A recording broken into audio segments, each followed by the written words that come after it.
En la siguiente presentación hablaremos sobre otros helmintos de importancia médica y síndrome de larvas migrantes. Integrante, Cristian Arregada quien les habla. Docente, Carlos Over. Como introducción queremos dar a conocer otras helmintiasis de interés médico que pueden estar presentes, aparte de las ya conocidas antes en parasitología general. Un punto de gran relevancia en la llegada de estas helmintiasis es la gran migración de extranjeros, por lo cual se tiene que tener conocimiento de la existencia de estos helmintos. Objetivos.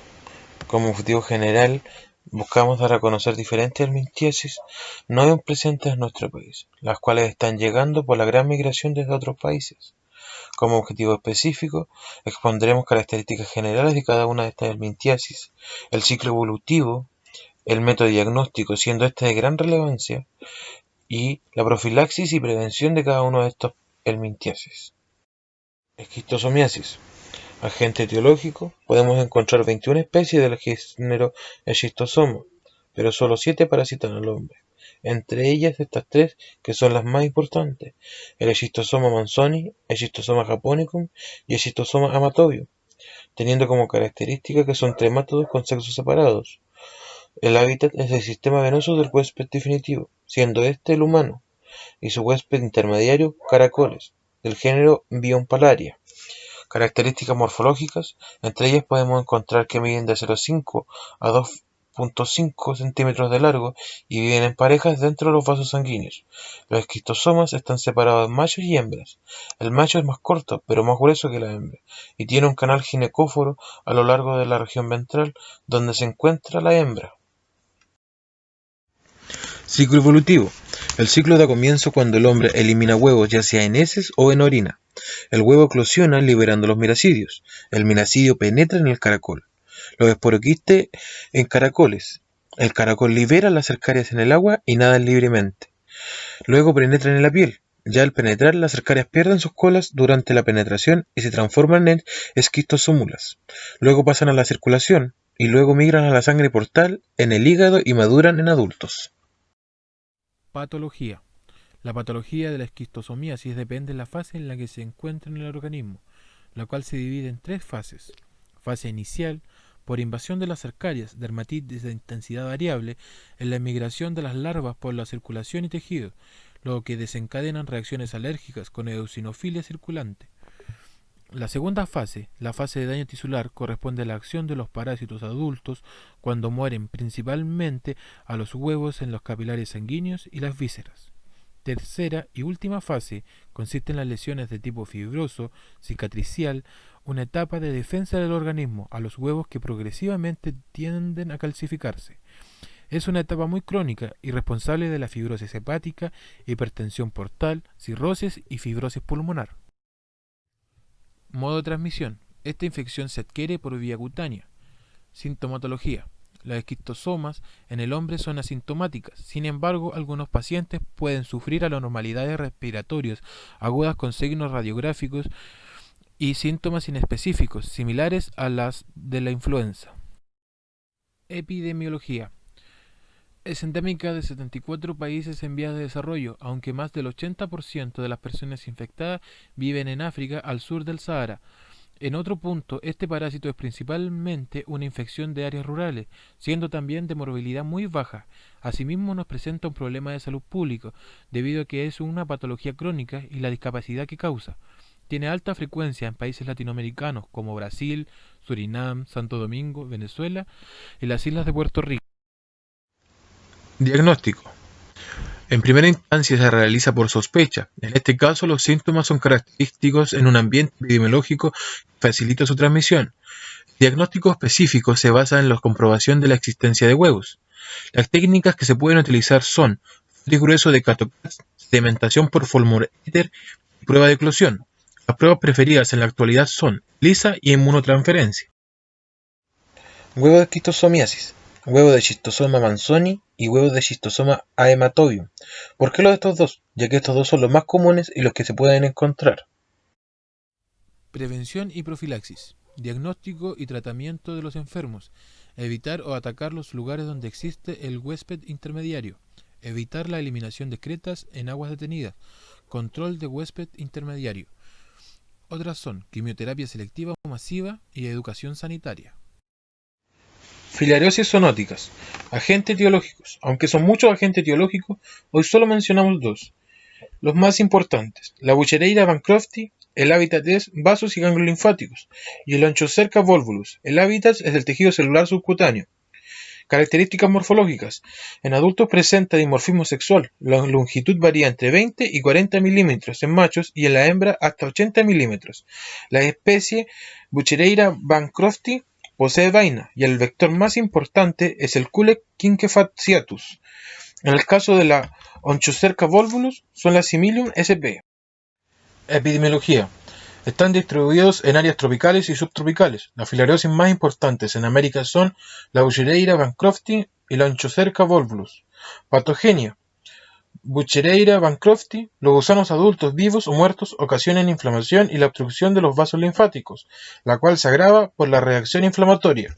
Onchocerca volvulus es una infección crónica de tejido celular subcutáneo, la piel, los ojos, debido a la presencia de vermes adultos y microfilarias, al igual que la reacción alérgica del hospedero. Elefantiasis hace referencia a la Buchereira bancrofti, que es responsable del 90% de los casos. Como podemos ver en las imágenes, se puede generar elefantiasis tanto en las piernas como en la cara y en otras partes del cuerpo. Ciclo evolutivo.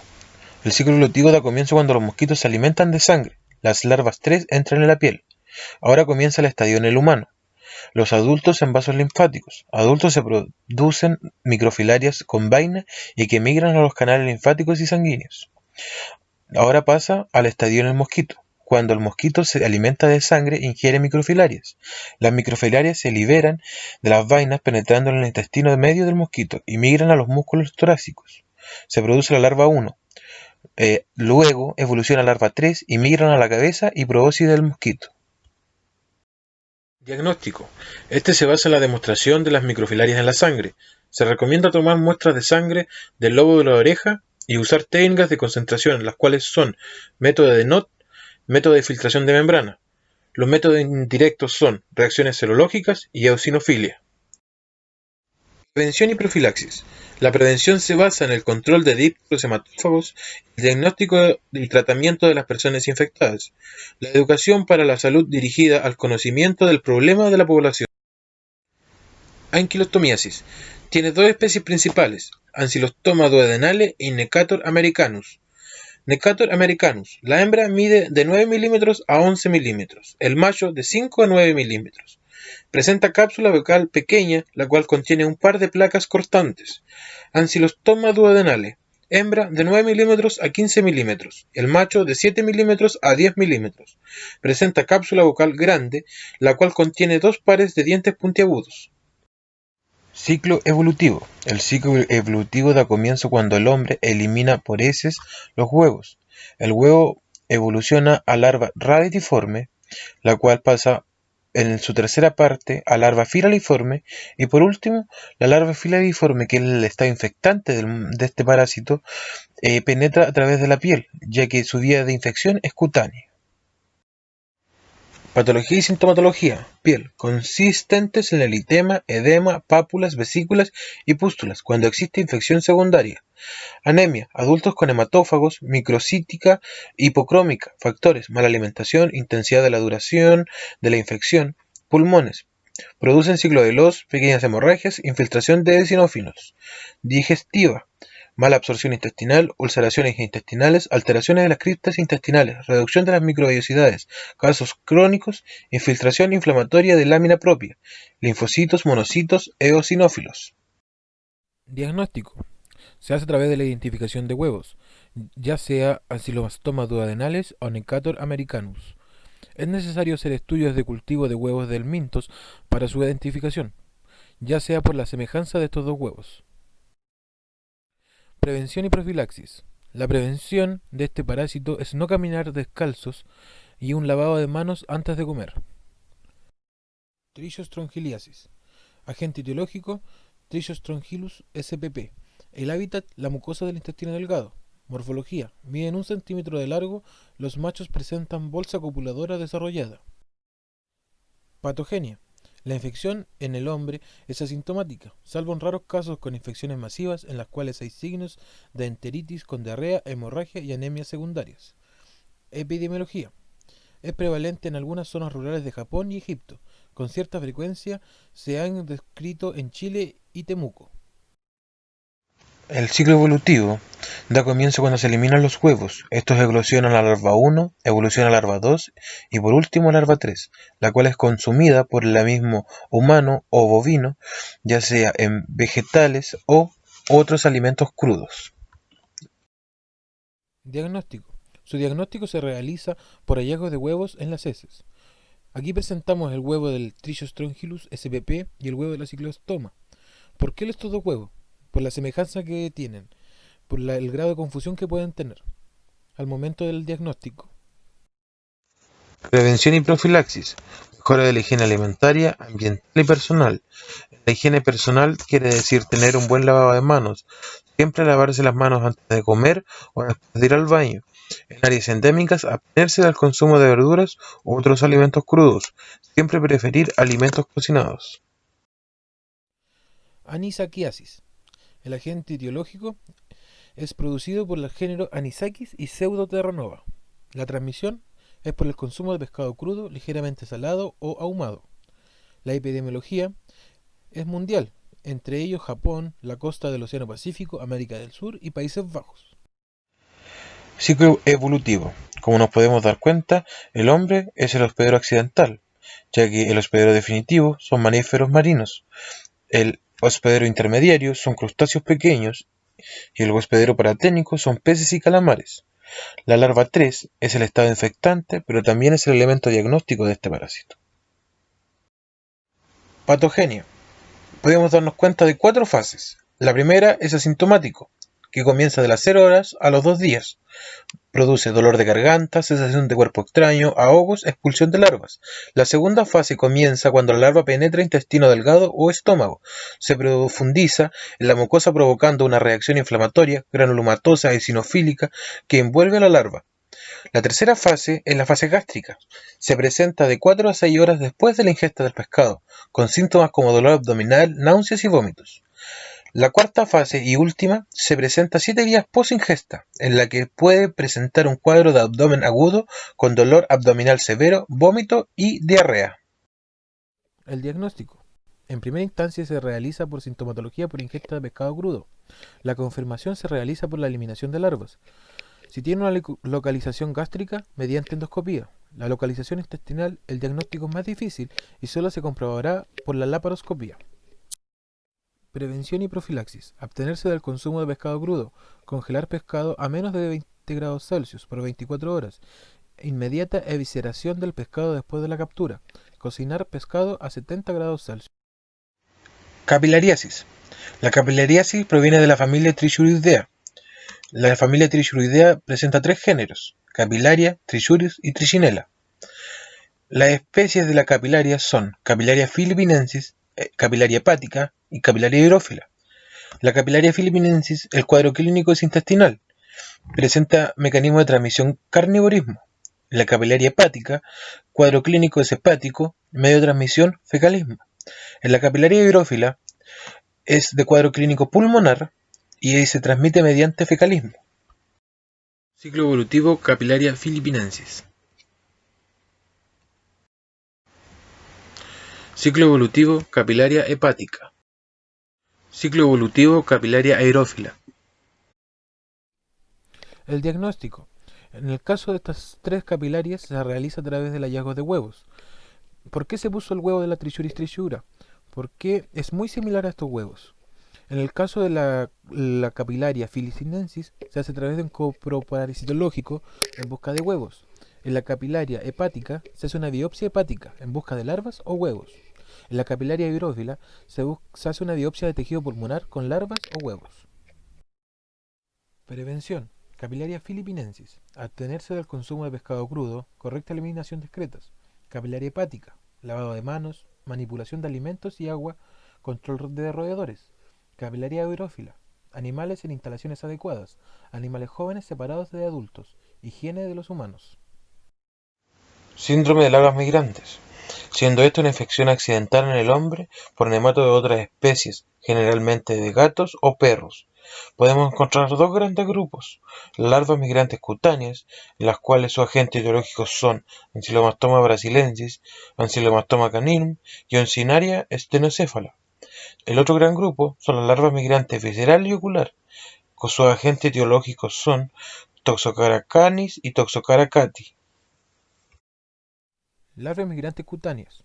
Los agentes etiológicos, como antes nombrados, Ancylomastoma caninum, Ancylomastoma brasilensis, Uncinaria stéfala, son nematogeolmintos. Forma infectante, larva filariforme. Hábitat, intestino delgado. Vía de infección, cutánea. Mecanismo de infección, contacto directo de la piel humana con la larva existente en la tierra. Epidemiología. La enfermedad se adquiere por contacto directo de la piel con las larvas existentes en la tierra. Los usuarios con mayor riesgo son niños que juegan en arena, bañistas y pescadores. Los lugares preferidos son aquellos con suelo arenoso, caliente y húmedo. Ciclo evolutivo. Cuando los huevos son depositados por los animales en lugares arenosos, calientes y húmedos, preferiblemente sombreados, embrionan, dan lugar a la larva, las que permanecen en la arena hasta alcanzar su estado filariforme o infectante. Huésped inapropiado para este parásito hace que las larvas migren en la dermis y produzcan lesiones locales, sin llegar a desarrollar el ciclo corriente, y por lo tanto sin alcanzar la etapa del parásito adulta. Como nos podemos dar cuenta en la imagen, el humano es un hospedero accidental. Los hospederos definitivos son los perros y gatos. Patogenia. Como podemos ver en la imagen superior, se pueden ver lesiones visibles en la piel. En la imagen inferior se puede ver el prurito intenso que produce el impétigo y es autolimitado. El diagnóstico. El diagnóstico se puede realizar por cuadro clínico, si el paciente llega con impétigo o prurito intenso, y por observación directa de lesiones lineales características, como se ve en la imagen inferior. Prevención. Como métodos de prevención podemos encontrar dos. El primero es la tenencia responsable de mascotas, realizando la desparasitación de estos mismos y la correcta eliminación de fecas de los perros, tanto de los patios como de otros lugares. Como segundo método de prevención podemos encontrar evitar poner el pie desnudo sobre el suelo, siempre prefiriendo caminar con zapatillas o sandalias. Larvas migrantes visceral y ocular. Agente etiológico, Toxocara cati y Toxocara canis. La forma infectante, huevo larvado. El hábitat es el intestino delgado. Mecanismo de infección, ingesta de huevo larvado. La vía de infección, oral. Grupo etario, niños. El grupo etario se refiere al grupo que tiene mayor riesgo. Epidemiología. Distribución cosmopolita y familiar. Toxocara canis es de mayor importancia epidemiológica. Huevos resistentes y visibles por largos periodos. Perros y gatos infectados en forma importante. Parques y plazas infectados con huevos. Ciclo evolutivo. En los cachorros menores de 5 semanas es un ciclo Ascaris común y corriente. En los perros adultos y otros mamíferos, las larvas no atraviesan los alvéolos y forman quistes en los tejidos. En las perras preñadas, las larvas se desenquistan y infectan a los fetos a través de la placenta y la leche. Los quistes tisulares son infectantes por ingestión y llegan al intestino adulto, sin ciclo de Loss. Toxocara cati no posee ciclo transplacentario. Como nos damos cuenta, el humano es un hospedero accidental. Patología y sintomatología. Las larvas migrantes visceral y ocular nos pueden producir hepatomegalia, epilepsia e eosinofilia. En el ojo producen endoftalmitis y lesiones granulomatosas, desprendimiento de retina como se ve en la imagen. En el hígado se forman granulomas de cuerpo extraño con infiltración eosinofílica. Las larvas se rodean progresivamente de tejido fibroso y terminan por calcificarse. Diagnóstico. En el diagnóstico separamos larva visceral de la larva migrante ocular. Larva migrante visceral. Se realiza a través de la sospecha clínica, antecedentes epidemiológicos, hemograma, eosinofilia, inmunodiagnóstico, ELISA, aumento de las inmunogamaglobulinas. Larva migrante ocular. Sospecha clínica, antecedentes epidemiológicos, no siempre eosinofílica, inmunodiagnóstico ELISA, determinación de anticuerpos específicos por humor vítreo. La prevención, tenencia responsable de mascotas, lavado y cocción de alimentos, higiene personal. Conclusión. Es de gran importancia interiorizarse en otros helmintos por la gran migración, ya que con ello han llegado nuevos parásitos a nuestro país.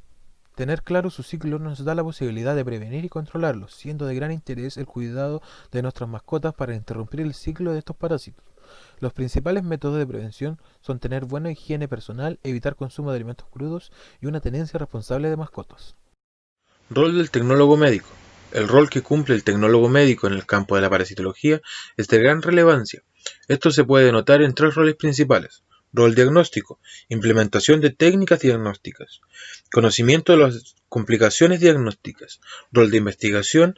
En este se pueden realizar estudios epidemiológicos sobre cada uno de estos, entre otras cosas. Rol de prevención y educación. En el rol de educación se pueden brindar charlas de cómo prevenir y cuáles son las profilaxis de cada una de estas parasitosis. Bibliografía.